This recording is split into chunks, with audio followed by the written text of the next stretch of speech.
Hello everyone. इस video में class 9th का chapter number 11 work and energy. तो पार्ट 1 है ये, इसमें हम वर्क के बारे में डिस्कस करेंगे और नेक्स्ट पार्ट 2 एनर्जी के बारे में आएगा और पार्ट 3 पावर के बारे में।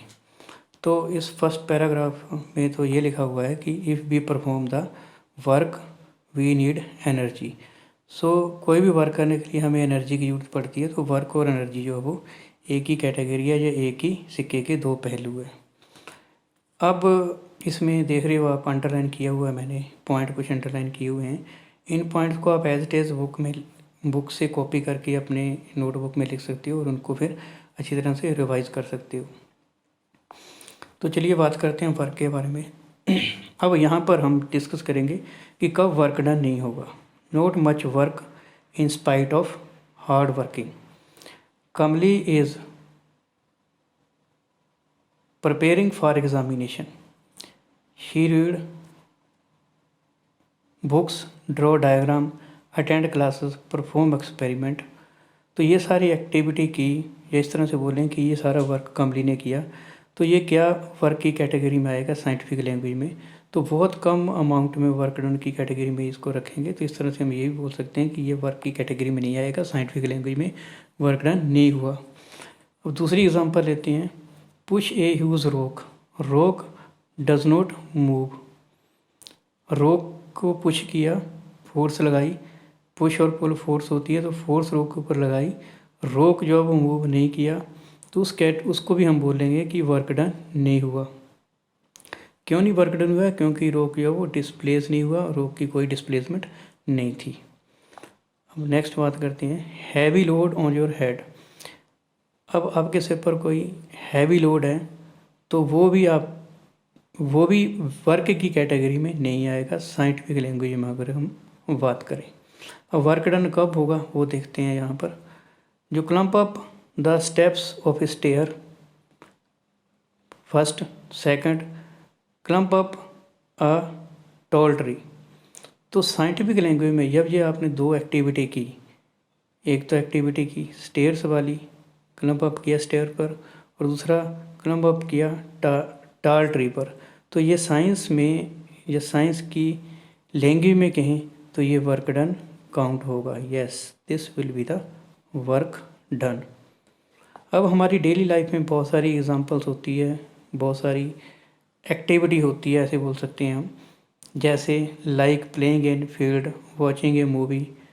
तो समटाइम जो है वो वर्क की कैटेगरी में आएगा साइंटिफिक लैंग्वेज में, समटाइम वर्क की कैटेगरी में नहीं आएगा। अब नेक्स्ट हम देखेंगे कब वर्क डन की कैटेगरी होगी, कब हम बोलेंगे कि वर्क डन हुआ है।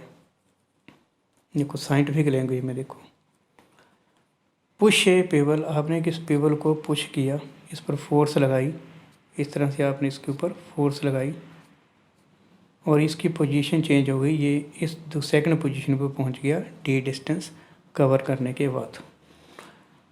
अब push a pebble, force on the pebble and pebble get displaced, देखो डिस्प्लेस हो गया, इसको बोलेंगे कि वर्क डन हुआ है। यस, वर्क डन ये काउंट होगा।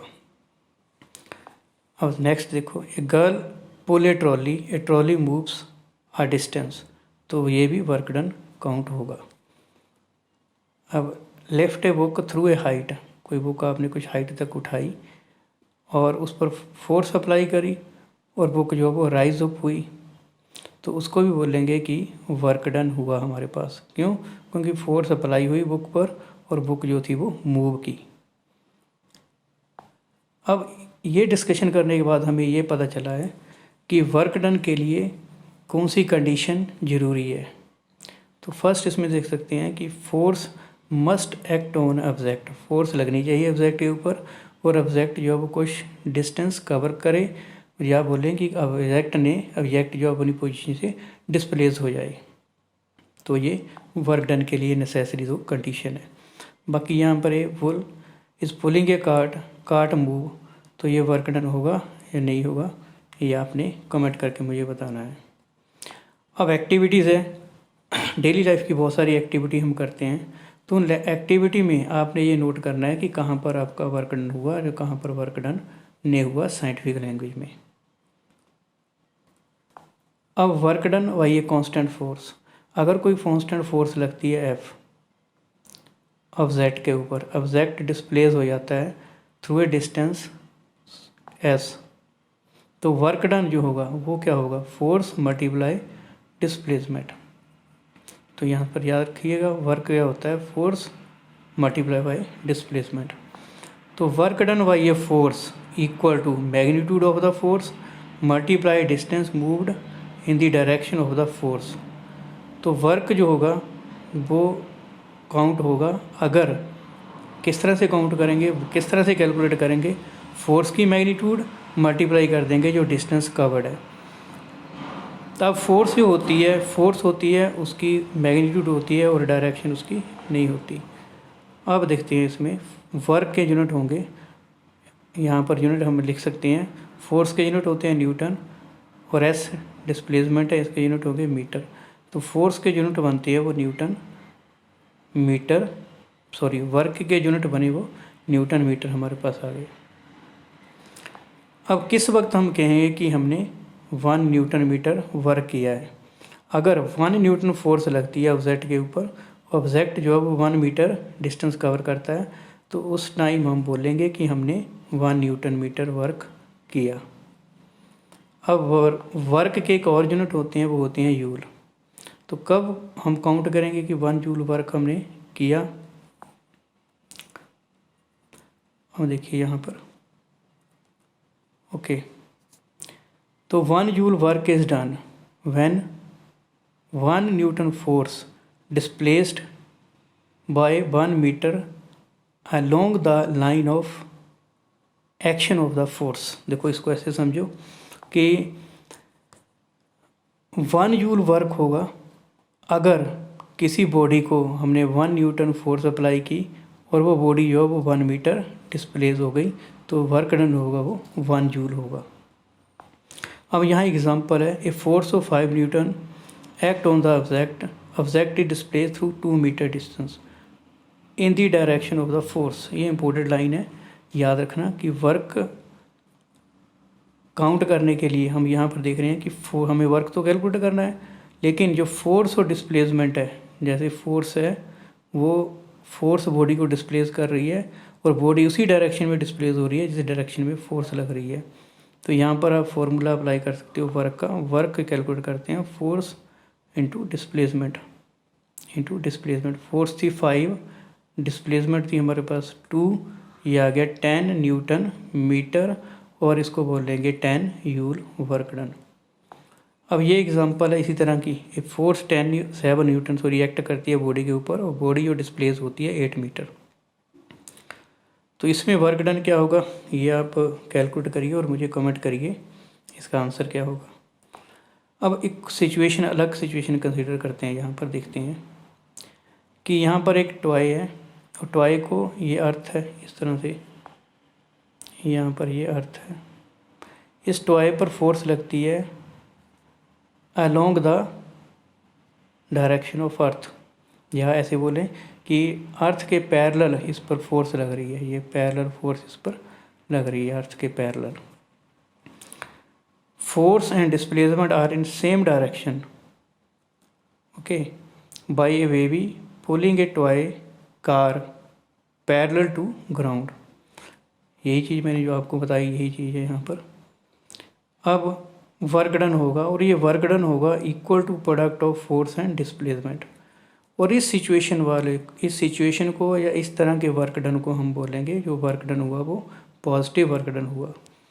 तो अब स्मार्ट स्टूडेंट है, इंटेलिजेंट स्टूडेंट वही याद रखेगा कि बॉडी जिस डायरेक्शन में डिस्प्लेस हुई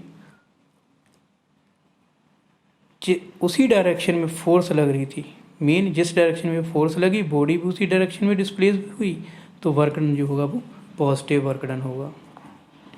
अब दूसरी कंडीशन देखते हैं, a retarding force F applied in the opposite direction.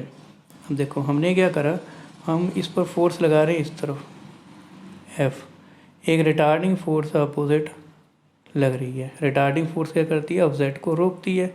जिस तरह से ये फुटबॉल है, फुटबॉल को हमने हिट किया, फुटबॉल मूव करके इस पॉइंट पर आ गया और यहाँ रुक जाएगा, ये स्टॉप हो जाएगा क्यों हो गया? क्योंकि हमने तो फोर्स लगाई थी, लेकिन एक फोर्स इसको रोक रही थी, जिसे रिस्टोरिंग फोर्स बोलते हैं, जहाँ हम रिस्टोरिंग तो नहीं बोलेंगे, यहाँ पर रिटार्डिंग फोर्स बोलेंगे। तो रिटार्डिंग फोर्स उसके ऊपर लगती है। अब देखो आप, फोर्स, ये बॉडी थी, बॉडी इस तरफ डिस्प्लेस हो गई, यहाँ पहुँच गई, और जो फोर्स थी रिटार्डिंग फोर्स, रोकने वाली फोर्स, वो अपोजिट डायरेक्शन में है।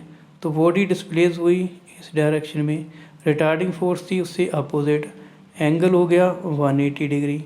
तो इस वक्त हम बोलेंगे कि वर्क डन जो है वो नेगेटिव हुआ रिटार्डिंग फोर्स द्वारा। तो retarding force F applied in the opposite direction, angle between the two direction is 180 degree. तो ये जो वर्क डन हुआ, इस वर्क डन को हम नेगेटिव वर्क डन बोलेंगे, एफ माइनस एस, और इसको लिख देंगे माइनस एफ एस। तो ये डिस्कशन करने के बाद हमें क्लियर हो गया कि वर्क डन जो होता है वो या तो पॉजिटिव होगा या नेगेटिव होगा।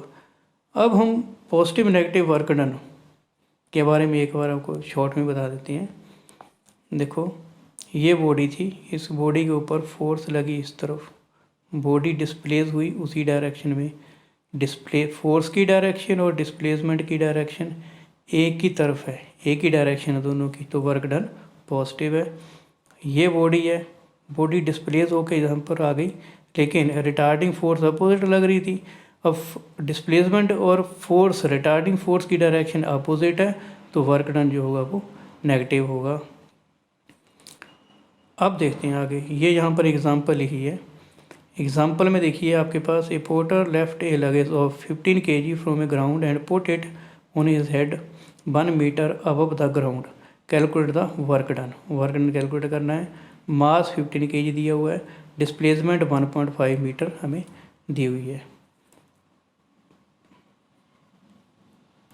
अब देखो वर्क डन क्या होगा, ये कोई बॉडी है, या इस तरह से दिखती है कि ये पर्सन है, कोई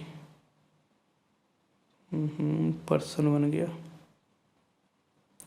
इसने सिर के ऊपर एक वेट उठाया हुआ है। कहाँ से उठाया उसने? पहले ग्राउंड से उठाया, ग्राउंड से उठा के अपने सिर के ऊपर रख लिया इसको। तो ये ऊपर लेके गया, ये इसकी डिस्प्लेसमेंट थी एस। अब फोर्स कहाँ लग रही थी? इस बॉडी के ऊपर। फोर्स जो थी वो नीचे डाउनवर्ड एक्ट करेगी, एम जी, एम जो था इसका मास है। जब इसने सिर के ऊपर रख लिया, ये स्टैंडिंग पोजीशन में है, तब तो वर्क डन 0 है। लेकिन जब ये ऊपर लेके जा रहा था तो डिस्प्लेसमेंट थी इसकी एस, तब ये वर्क डन हुआ। तो फोर्स होगी F is equal to M into G. Downward force act करती है, जी की वैल्यू आपको पता है, मास हमें गिवन है, तो फोर्स की वैल्यू हम यहाँ से कैलकुलेट कर सकते हैं। एफ हो गया एम जी मल्टीप्लाई एस। तो एफ़ की वैल्यू पुट कर दी आपने, जी की कर दी, एम की कर दी, आपके पास आ गई वैल्यू 225। अब इसको न्यूटन मीटर में लिख दिया, वर्क के यूनिट है, तो ये वर्क के यूनिट जूल भी होते हैं, तो इसको हम ये भी लिख सकते हैं 225 जूल। तो ये वर्क डन हुआ। अब इसके क्वेश्चन है, आप आई थिंक क्वेश्चन आप इजीली इसके सॉल्व कर सकते हो। ओके, तो नेक्स्ट वीडियो में हम बात करेंगे एनर्जी के बारे में।